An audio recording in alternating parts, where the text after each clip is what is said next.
On স্ক্রিনে দেখতেই পাচ্ছেন এসআইআর ফাইনাল ভোটার লিস্টে নাম থাকার পরও আজ কিন্তু এই ব্যক্তির নাম আন্ডার অ্যাডজুডিকেশন, বিচারের দিন প্রক্রিয়া চলে গিয়েছে। এটা কিন্তু অন্য কোনো ব্যক্তি না, আমার নিজস্ব। দেখতেই পাচ্ছেন এসআইআর ফাইনাল ভোটার লিস্টে আমাদের নাম। তার পাশাপাশি আজকে কিন্তু আমি যখন স্ট্যাটাস চেক করতে যাচ্ছি, দেখা যাচ্ছে কিন্তু আন্ডার অ্যাডজুডিকেশন। এর পাশাপাশি আরেকজন ব্যক্তি চেক করেছি, তার এখানে দেখা যাচ্ছে কিন্তু ইলেকট্রাল তার নাম লিস্টে যুক্ত হয়েছে। তো এখন প্রশ্ন, আপনিও চেক করে গিয়ে দেখে নিতে পারবেন যে আপনার নামও কি ফাইনাল লিস্ট থেকে বিচারাধীন প্রক্রিয়ায় চলে গিয়েছে কিনা।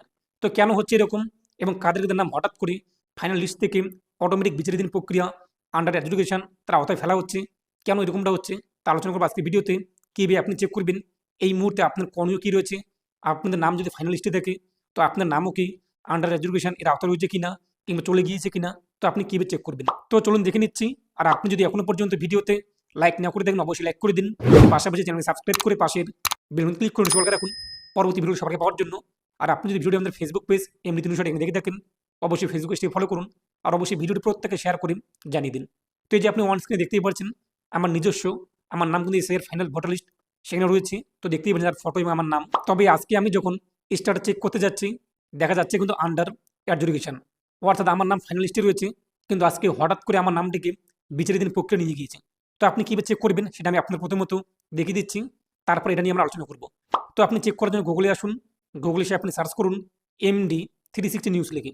তো আপনি যখন গুগলে সার্চ করবেন MD360 নিউজ লিখে, প্রথমে পেয়ে যাবেন MD360news.com, এখানে আপনি ক্লিক করুন। এরপর ওয়েবসাইটের উপরে দেখতেই পাচ্ছেন সার্চ বার, এই সার্চে ক্লিক করে তারপর সার্চ করুন 3টি 0 0 0 0 3টি 0 লিখে এই যে তীরচিহ্ন এখানে ক্লিক করুন। আপনার সামনে সার্চ চলে আসবে, দেখতেই পাচ্ছেন প্রথমেই এখানে আপনি ক্লিক করুন। এরপর এখান থেকে আপনি আরও বেশি জানতে পারবেন, ভালোভাবে আপনার আর্টিকেলটি পড়ে নেবেন। তো পড়া হয়ে গেলে আপনি নিচে চলে আসবেন। তো নিচে আপনি দেখতেই পাচ্ছেন যে চেক করার লিঙ্ক রয়েছে জেলাভিত্তিক, এই যে চেক নাও এখানে আপনি ক্লিক করুন। পরবর্তী পেজে স্টেট ওয়েস্ট বেঙ্গল, এরপর যে ব্যক্তিরা আপনি চেক করতে চান তার ভোটার কার্ড নাম্বার বসিয়ে দিন। তারপর নিচে ক্যাপচার কোড যা শো হবে তা বক্সে উল্লেখ করি সার্চে ক্লিক করুন। সার্চ করে দেখে নিন যে আপনার তথ্য আসছে কিনা, নাকি এখানে শো হচ্ছে যে আন্ডার এডুকেশন। যদি আপনার নাম এসের ফাইনালিস্টে থাকে এবং এরকম লেখা চলে আসে, কাদের কাদের আসছে অবশ্যই কমেন্টে জানিয়ে দেবেন। এই মুহূর্তে আমাদের করণীয় কী রয়েছে, তো আপনি এসের যে ফাইনাল ভোটার লিস্টিং যদি আপনার কাছে থাকে এই মুহূর্তে ভালো কথা, না থাকলে আপনি আরেকবার ডাউনলোড করেন। তার জন্য আপনি আবারও যে ওয়েবসাইট আমাদের এখানে আপনি চলে আসুন।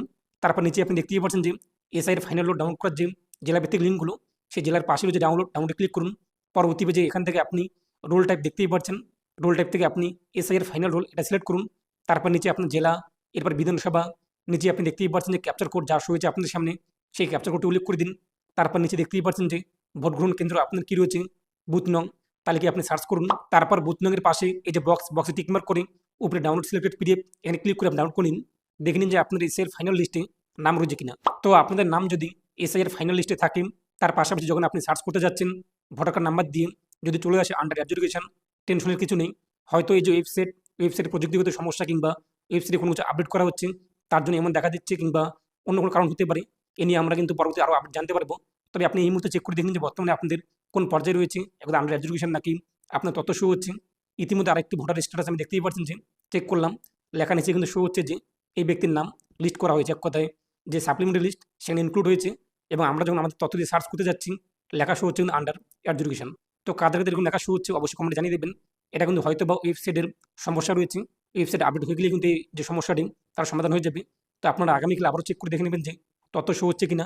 তো এই নিয়ে আপনার মতামত কমেন্টে পেশ করুন আর অবশ্যই ভিডিওটি প্রত্যেককে শেয়ার করে জানিয়ে দিন।